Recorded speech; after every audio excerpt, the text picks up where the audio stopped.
Assalamualaikum warahmatullahi wabarakatuh. A'udzu billahi minasy syaithanir rajim. Bismillahirrahmanirrahim. Alhamdulillahirabbil alamin. Asyhadu an la ilaha illallah wa asyhadu anna Muhammadan abduhu wa rasuluhu la nabiyya ba'da. Allahumma shalli ala Muhammad wa ala ali Muhammad.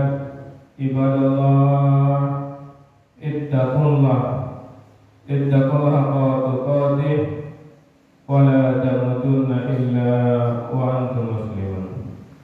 Faqala ta'ala fi kitabil karim, a'udzu billahi minasy syaithanir rajim. Bismillahirrahmanirrahim. Alif lam mim. Dzalikal kitabu la raiba fihi hudan lil muttaqin. Sadaqallahul azim. Bapak-bapak, ibu-ibu yang sangat kami muliakan, alhamdulillah kita bersyukur kepada Allah, kembali dengan izin dan rahmat Allah kita mampu mengawali hidup kita di masjid ini. Kita benar-benar bersyukur Bapak Ibu, karena kita termasuk orang pilihan. Tidak banyak orang yang mampu mengawali hidupnya di masjid. Sementara luar biasa fadilah yang Allah janjikan bagi siapapun yang mampu mengawali hidupnya di masjid, fadilahnya luar biasa besarnya. Tapi tidak banyak yang ambil peluang. Maka kita bersyukur Bapak Ibu dan kita mohon kepada Allah, kiranya kebiasaan ini menjadi standar kebiasaan kita sampai kita tinggalkan dunia ini. Dan kita mohon segala fadilah yang Allah janjikan itu benar-benar menjadi milik kita.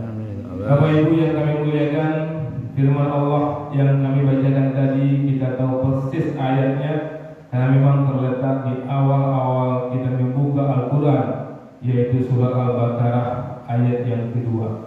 Ayat pertama dan ayat yang kedua, di mana Allah informasikan kepada kita Bapak Ibu bahwa Al-Quran ini sedikit pun tidak ada keraguan padanya, petunjuk bagi orang bertakwa. Apa itu takwa Bapak Ibu? Petunjuk bagi orang yang sukses. Apapun profesi kita, kalau kita bertakwa pasti sukses Bapak Ibu. Jadi pedagang kita kalau bertakwa pasti sukses dagang kita. Jadi petani kita kalau bertakwa pasti sukses pertanian kita. Jadi guru kita kalau bertakwa pasti sukses sebagai guru Bapak Ibu. Sebagai murid, sebagai mahasiswa, kalau kita bertakwa pasti sukses sebagai guru dan sebagai murid, sebagai mahasiswa. Dan kalau Allah menginformasikan kepada kita suksesnya dunia dan akhirat, maka tidak ada pilihan dalam hidup ini kecuali kita menjadi orang bertakwa Bapak Ibu. Dan di antara semua manusia yang Allah jadikan, yang paling mulia di sisi Allah adalah orang yang bertakwa. Maka pastikan kita adalah orang yang bertakwa Bapak Ibu. Siapa itu yang bertakwa? Allazina yu'minuna bil ghaib wa yuqimuna shalah wa mimma razaqnahum yunfiqun. Yaitu orang yang beriman kepada yang gaib, yang tidak tampak dia beriman Bapak. Yang tampak jelas bagi kita tentu kita imani Bapak. Yang tidak tampak itu dia imani. Yakin dia ada malaikat, yakin dia ada setan yang akan menggoda dia, yakin dia ada surga dan neraka. Itulah orang bertakwa. Dengan meyakini adanya surga Bapak Ibu, tentu kita berupaya semaksimal mungkin untuk merebutnya. Begitu juga dengan meyakini adanya neraka, berusaha semaksimal mungkin untuk menjauhinya. Maka orang bertakwa benar-benar yakin adanya surga dan neraka. Maka kita melihat Bapak Ibu, kenapa tidak semua orang yang mengatakan Messi subuh ini mereka tidak benar-benar yakin Bapak. Nah, sempurna keyakinannya. Kalau dia yakin ada surga, betul-betul yakin, nggak mungkin dia tidur Bapak Ibu. Separuh-separuh nggak menghujam ke dalam hatinya, maka dia belum beriman dan belum bertakwa Bapak Ibu.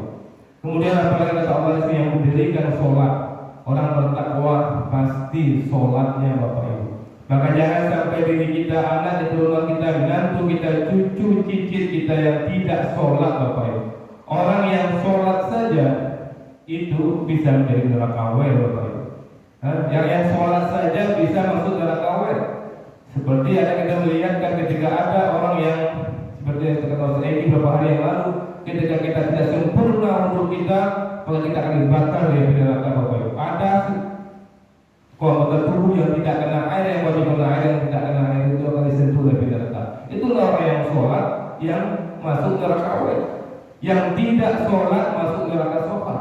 Maka jangan sampai kita berani ketika mengambil menantu, jelas kita tidak sholat anggota calon menantu itu, berani kita, Bapak Ibu, dengan sendirinya kita telah berani memasukkan keluarga kita dalam api neraka, Bapak Ibu. Maka hati-hati kita. Ada dua pilihan, satu jelas syaratnya tapi dilakukan ekonominya, yang satu jelas ekonominya dilakukan sholatnya, mana yang kita pilih? Maka kalau kita memilih orang yang diragukan sholatnya, dipertanyakan ketakwaan kita, Bapak Ibu. Kemudian tidak hanya sholat, kemudian menafkahkan sebagian rezeki yang kami anugerahkan kepada mereka. Jelas redaksinya di sini Allah mengatakan menafkahkan sebagian, bukan seluruhnya, Bapak Ibu.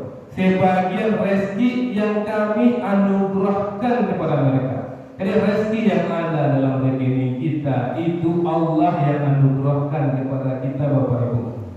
Zahirnya mungkin kita rajin, mungkin kita hebat memanage perdagangan kita sehingga banyak uang kita. Zahirnya seperti itu, hakikatnya Allah yang menganugerahkan. Maka orang bertakwa dia menafkahkan sebagian rezekinya. Maka kalau ada kita menghitung-hitung rezeki kita, bukan menginfakkannya, belum lagi kita bertakwa, Bapak Ibu, belum lagi kita sukses. Di pedagang yang bertakwa, pedagang yang sukses menafkahkan rezeki yang Allah berikan kepadanya. Kemudian Allah mengatakan lagi, walladzina yu'minuna bima unzila ilaika wa ma unzila min qablik wa bil akhirati hum yuqinun. Dan mereka beriman kepada Al-Qur'an, yakin seyakin-yakinnya dengan Al-Quran. Apa yang dikatakan Al-Quran itu pula yang dikatakannya. Apa yang dilarang, yang disuruh jauhi oleh Al-Quran, memang itu yang dijauhinya. Kemudian dia meyakini juga bahwa sebelum Al-Quran ada kitab-kitab sebelum itu, dan mereka yakin dengan kehidupan akhirat. Yakin saja kita dengan kehidupan akhirat, Bapak Ibu. Kita yakin dengan surga dan neraka, pasti sukses kita, Bapak Ibu.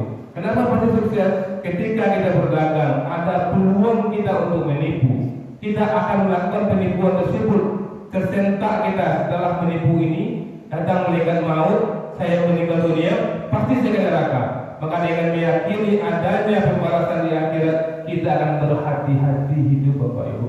Maka kalau ada orang yang masih mengambil yang tidak haknya, memang tidak yakin dia dengan adanya surga dan neraka. Maka ketika ada orang yang tidak mau memaafkan orang lain, masih ragu dia adanya surga, Bapak Ibu. Karena surga itu tertutup bagi orang yang putus hubungan silaturahminya. Maka kalau masih ada di antara kita yang masih merasa tenang-tenang saja putus hubungan silaturahmi, tidak yakin itu dengan akhirat. Kalau tidak yakin dengan akhirat, belum lagi bertakwa. Banyak lagi banyak Bapak Ibu. Mudah-mudahan yang ini saja kita amalkan, takwa milik kita, maka surga dan kesuksesan hidup akan menjadi milik kita. Banyak maaf. Assalamualaikum warahmatullahi wabarakatuh.